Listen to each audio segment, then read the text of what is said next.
करेंगे गणित के महत्वपूर्ण प्रश्नों की, जिसमें आपके गणित के इंपॉर्टेंट प्रश्न शामिल हैं, अर्थमेटिकल के भी प्रश्न शामिल हैं और आपके जो परीक्षाओं में प्रश्न पूछे जाते हैं वो शामिल हैं। तो वीडियो को अंत तक देखिएगा। तो चलिए स्टार्ट करते हैं दोस्तों। पहला प्रश्न है आपका, एक चिड़ियाघर में कुछ बंदर तथा कुछ तोते हैं। यदि कुल पैरों की संख्या 52 है और सिरों की संख्या 20 हो तो ज्ञात कीजिए कि उस चिड़ियाघर में कितने बंदर हैं। क्लियर? पैरों की संख्या आपको दे रखी है 52 और सिरों की संख्या दे रखी है आपको 20। ठीक है, पूछ रहा है चिड़ियाघर में कितने बंदर हैं। बंदर देखिए दो तरीके के जानवर हैं, बंदर और तोते। तो आप जानते हैं बंदर के 4 पैर होते हैं, तोते के 2 पैर होते हैं। तो प्रश्न में यही होता है दोस्तों, एक 4 पैर वाला जानवर होता है, एक 2 पैर वाला। ठीक है, अब देखिए यहाँ पर मैं आपको सबसे आसान तरीका बता रहा हूँ। क्या पूछ रहा है? बंदर पूछ रहा है कितने बंदर हैं। तो बंदर के आपको मालूम है 4 पैर होते हैं। तो बंदर के अपोजिट कौन सा आपको दे रखा है? 2 पैर वाला। ठीक है, 4 पैर वाले का पूछ रहा है ना, तो आपको 2 पैर वाले से मल्टीप्लाई करना है, याद रखिएगा। तो किससे करना है मल्टीप्लाई? जो सिरों की संख्या आप उसे लिख लीजिए। सिरों की संख्या लिखिए सबसे पहले, कितनी है? 20। मल्टीप्लाई कितने से करना है? देखिए बंदर का पूछा है ना, बंदर के 4 पैर होते हैं, तो 4 से मल्टीप्लाई नहीं करना।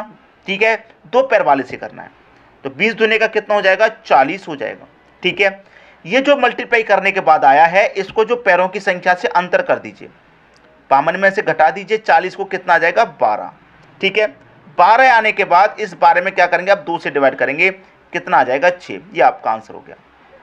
ठीक है, कितने बंदर हैं दोस्तों? 6 बंदर हैं, ये आपका आंसर हो गया, 6 बंदर। अब देखिए आप कहेंगे सर तोते कितने होंगे?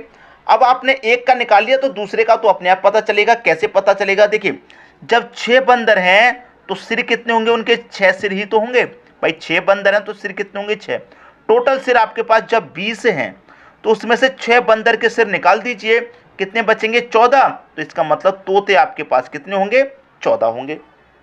बस हो गया आंसर, कुछ भी नहीं है, कर लिया। इसी तरह का चलो एक और प्रश्न हम देखेंगे, जिससे क्या होगा, आपका कभी भी सवाल गलत नहीं होगा। ठीक है दोस्तों, अब देखते हैं अगला प्रश्न। अगला प्रश्न है, एक कबीले में कुछ बकरियां तथा कुछ मुर्गे हैं। बकरियों के 4 पैर होते हैं आप जानते हैं, मुर्गे के 2 पैर होते हैं। बस समझ में आई बात। अब पूछ रहा है इस प्रश्न में, जो पूछ रहा है उसे देखिए। आपके पास पैरों की संख्या 80 है और सिरों की संख्या 25 है। तो ज्ञात कीजिए कबीले में कितनी बकरियां तथा मुर्गे हैं। कितनी बकरियां हैं, कितने मुर्गे हैं? मैंने क्या बताया? सबसे पहले तो आप सिरों की संख्या लिख लीजिए जितनी है। ठीक है, अब आपको तो दोनों का ही निकालना है। ठीक है, 2 पैर वाला भी बताना, 4 पैर, बकरियां भी बतानी है 4 पैर वाली, मुर्गे भी बताने हैं कितने हैं। तो ठीक है, यहां पर मैं सबसे पहले निकालता हूं बकरियों का। ठीक है, मान लीजिए बकरियों का पूछा है। जब बकरियों के 4 पैर होती हैं तो मैंने क्या बताया? इसके अपोजिट से मल्टीप्लाई करेंगे 2 पैर वाले से, तो 2 से कर दीजिए। 25 का 2 से मल्टीप्लाई करूंगा मैं, कितना हो जाएगा? 50। सिरों की संख्या कितनी है? पैरों की संख्या में से घटा देंगे, मैंने यही तो बताया 80 है। 80 में से 50 घटा देंगे 30, और इस 30 को एक बार 2 से डिवाइड कर दीजिए, कितना आ जाएगा? 15। तो बकरियों की संख्या कितनी होगी? 15।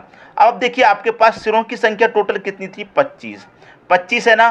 कितनी है दोस्तों? 25 है, तो मैं 25 लिखूंगा।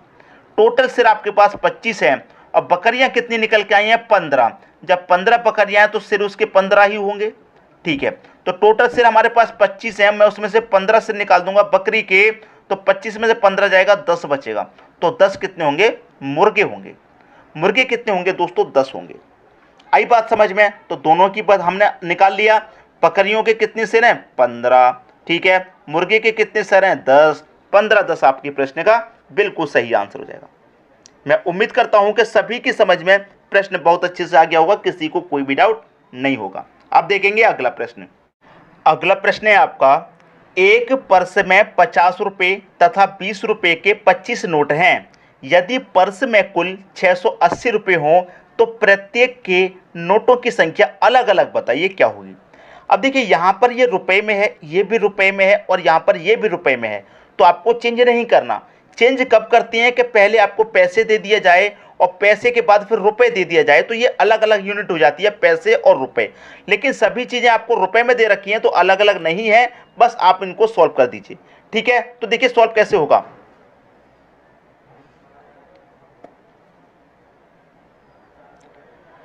अगला प्रश्न है, एक पर्स में 50 रुपये तथा 20 रुपये के 25 नोट हैं।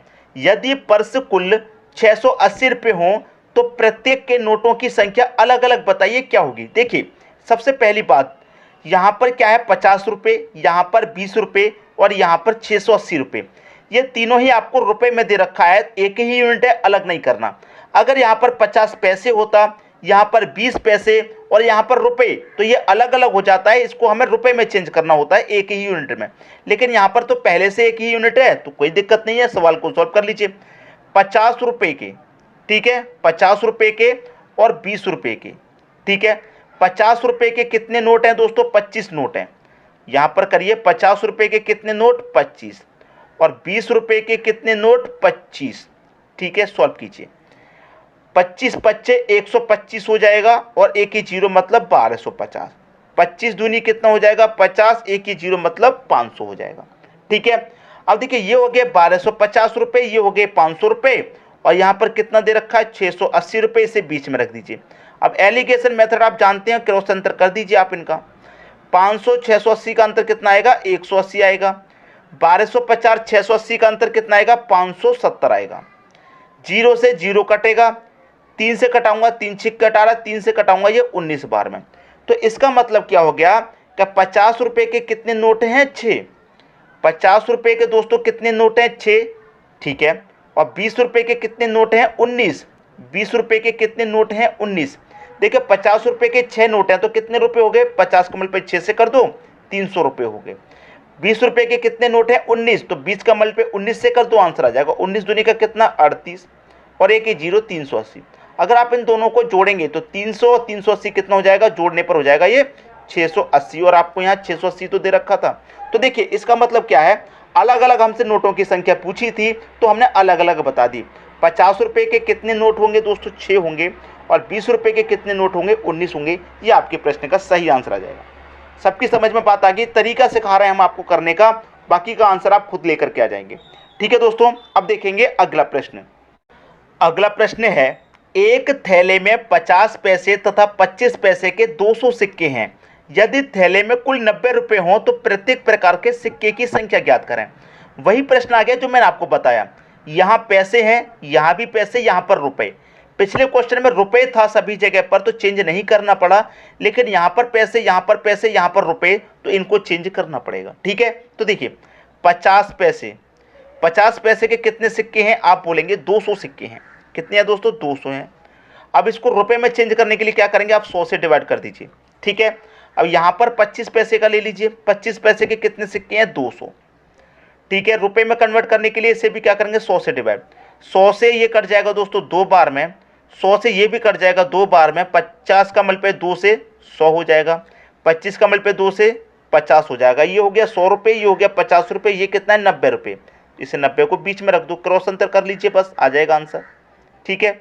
यहाँ पर 50 और 90 का अंतर कितना? 40 और यहाँ पर 100 और 90 का अंतर कितना? 10। जीरो से जीरो कटेगा। तो देखिए 50 पैसे का यहाँ पर मैं निकालूं, 50 पैसे का कितना रेशियो आया है? 4, ठीक है। 50 पैसे का कितना रेशियो है? 4। और 25 पैसे का कितना रेशियो है? आपका 1 आया है। ये क्या है? इनका रेशियो निकल के आ गया, ठीक है, पैसे का। अब यहाँ पर देखिए इनके सिक्के का योग कितना दे रखा है? 200 दे रखा है।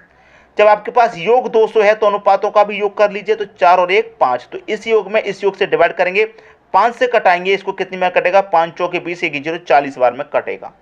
कितनी बार में कटेगा दोस्तों? 40 बार में कटेगा। अब देखिए 40 का मल्टीप्लाई 4 से करेंगे, कितना हो जाएगा? 4 चौके 16 मतलब 160। 40 से कम 40 हो जाएगा, ठीक है।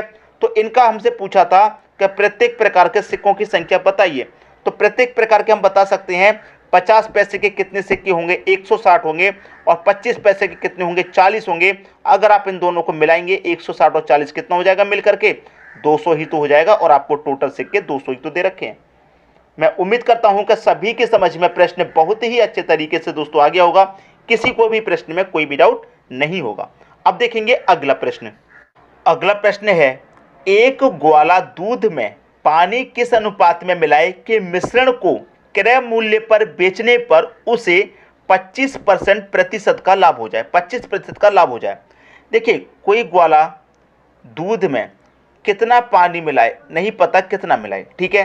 तो हम बताते हैं आपको करने का सही तरीका। देखिए मान लीजिए एक ग्वाले के पास दूध कितना है? 100 लीटर है, ठीक है। 100 लीटर दूध है और उसमें पानी कितना मिलाए नहीं पता, तो हम उसमें x पानी मिलाते हैं, जब नहीं पता है तो, ठीक है। 100 अनुपाते x हो जाएगा, ये 100 अनुपाते x। अब देखिए यहाँ पर दूध तो हमें पता है कितना है, 100 लीटर है। हमें चाहिए कितने का लाभ, 25% का लाभ। तो आप बहुत अच्छे से जानते हैं कि 100 पर 25 की बात करें तो 100 में 25 जोड़ देंगे, 20 की बात करें 20 जोड़ देंगे, जितने प्रतिशत का बात करें उतना जोड़ देंगे। 25% की बात कर रहा है ना, तो हम इसमें पानी कितना मिला देंगे, 25 ही मिला देंगे, 25 लीटर। अब देखिए यहाँ पर 100 लीटर में मैंने 25 लीटर पानी मिला दिया, तो ये दूध कितना हो गया, 125 लीटर हो गया कि नहीं हो गया। तो मैं इसे क्रय मूल्य पर ही बेचूंगा, तो 100 लीटर की जगह 125 हो गया, तो 100 तो मेरा जितना गया उतना गया, और 125 है हमारा, तो 25% का लाभ होगा कि नहीं होगा। तो देखिए यहाँ पर मैं इसे कटाऊंगा, 25 चौके 100, 25 एकम 25, तो ये अनुपात हो गया 4 अनुपाते 1 का अनुपात। पूछ रहा था आपसे कि मिश्रण को क्रय मूल्य पर बेचने पर उसे 25% का लाभ होता है, तो किस अनुपात में मिलाए, 4 अनुपाते 1 के अनुपात में मिलाई।